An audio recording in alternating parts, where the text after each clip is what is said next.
Assalamualaikum warahmatullahi wabarakatuh. Selamat berjumpa kembali sobat pencinta tanaman sekalian. Nah, kali ini kita akan mencoba membahas tentang pembuatan media untuk polybag ala pedagang tanaman atau depot tanaman. Mungkin selama ini sobat yang belanja atau beli bibit di depot tanaman kadang merasa aneh, karena kebanyakan tanaman mereka itu bagus-bagus, bahkan ada yang berbuah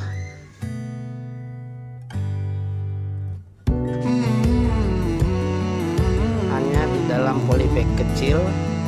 Dan ketika diangkat, itu media tanamnya sangat enteng.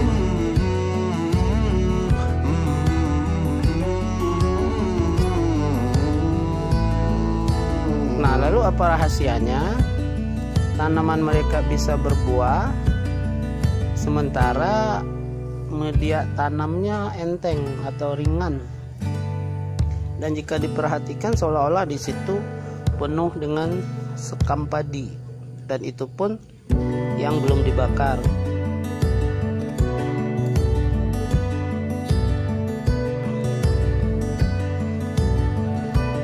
Jadi sobat hijau semuanya, di sini saya akan membahas media yang biasa mereka gunakan dan sekaligus bagaimana sistem mereka merawat tanaman sehingga bisa menghasilkan buah. Nah, biasanya di depot tanaman itu mereka menggunakan dua media utama.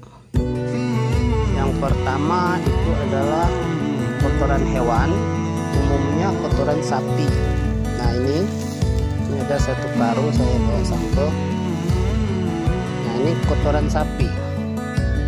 Kotoran sapi harus yang sudah kering.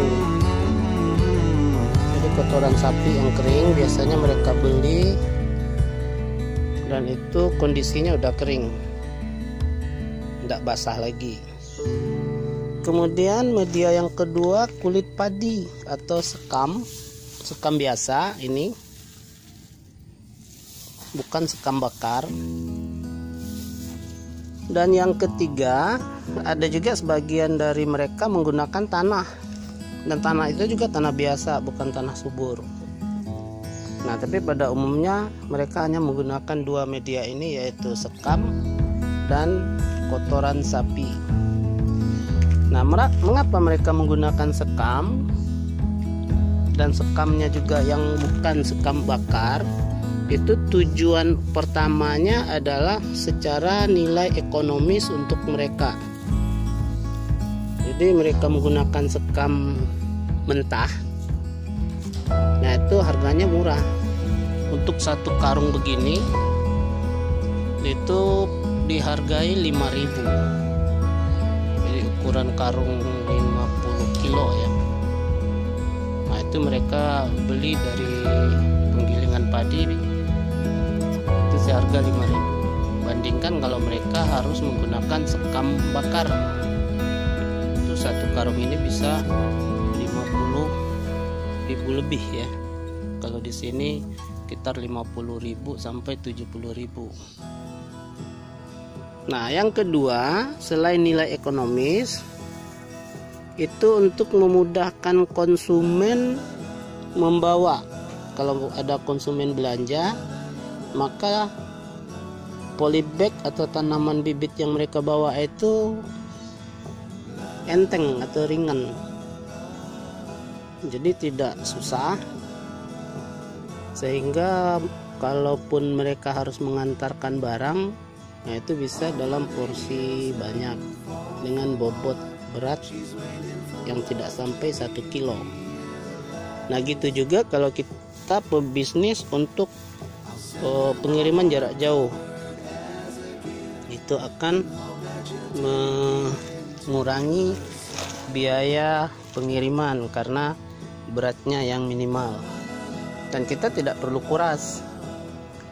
Nah, kan ada perlu kuras, biayanya minimal, sehingga tanaman bisa sampai ke alamat itu tetap dalam keadaan sehat. Lalu bagaimana proses pembuatannya? Nah, proses pembuatannya kita campurkan itu kotoran sapi, kayak kotoran sapi yang kering tadi kita campurkan. Nah, itu kita campur dengan sekam. Perbandingannya minimal 1:1.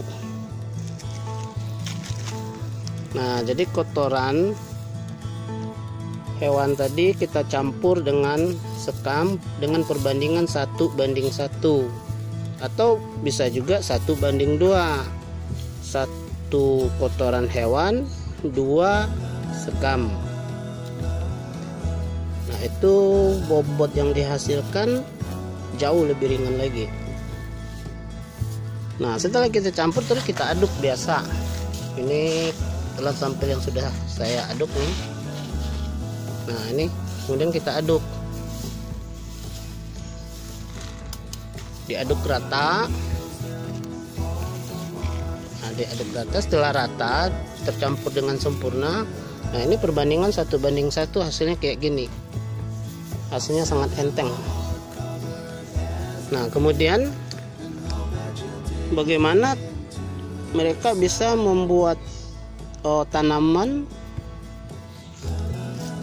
dengan hasil yang bagus, bahkan bisa berbuah. Ini salah satu contoh hasilnya. Nah, ini berbuah di pot, polybag, bukan pot, berbuah di polybag. Kemudian ini jambu kristal juga bisa berbuah di polybag. Nah, kuncinya nanti ada di perawatan. Yang pertama, setelah tanaman masuk ke polybag, itu didiamkan di bawah tempat teduh minimal 1 bulan sampai akarnya sempurna.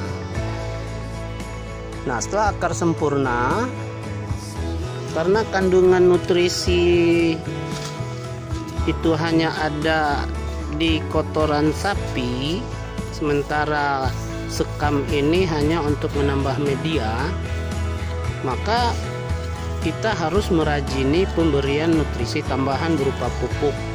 Nah, lakukan pemupukan minimal 1 minggu sekali, dan tak usah banyak-banyak, cukup 1 sendok makan.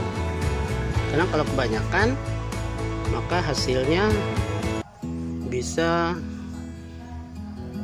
menimbulkan overdosis.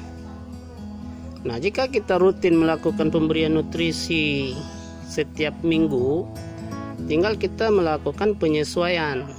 Apa kita mau pembesaran batang atau kita udah mau mengejar buah. Jika tanaman itu hasil cangkok, biasanya batang sudah batang tua, maka bisa kita kejar dengan buah. Nah, media ini sangat bagus untuk puasa air ya. Nah, karena bersifat sangat prosperous. Nah, kulit padi ini tidak bisa menyerap air dengan banyak. Nah, kalau kita mau mempuasakan air, nah ini media yang sangat bagus. Artinya kita puasakan beberapa minggu, tidak disiram sampai daunnya kelihatan agak rontok, kemudian baru kita siram sedikit demi sedikit dengan tujuan agar merangsang buah. Nah, itulah sobat kalian, metode yang digunakan oleh pedagang buah dalam membuat media tanam untuk mengisi polybag, sekaligus bagaimana sistem perawatan mereka. Nah, satu yang harus diingat, waktu pertama kali memasukkan bibit ke dalam polybag, maka media ini harus padat. Kalau perlu kita menggunakan kayu. sehingga jika medianya padat, batang tidak lagi bergoyang dan akar tidak terganggu. Nah, taruh di tempat teduh minimal 1 bulan. Kemudian jika akarnya sudah kokoh, baru bisa kita pindahkan. Dan kalau akarnya udah kokoh, waktu memindahkannya juga nggak masalah, kita bisa angkat langsung dari pohon. Nah, ini akarnya udah kokoh, ini udah hampir 2 bulan lebih ya, 2 bulan lebih di dalam itu. Nah, demikianlah sobat sekalian, semoga informasi ini bermanfaat bagi kita semua.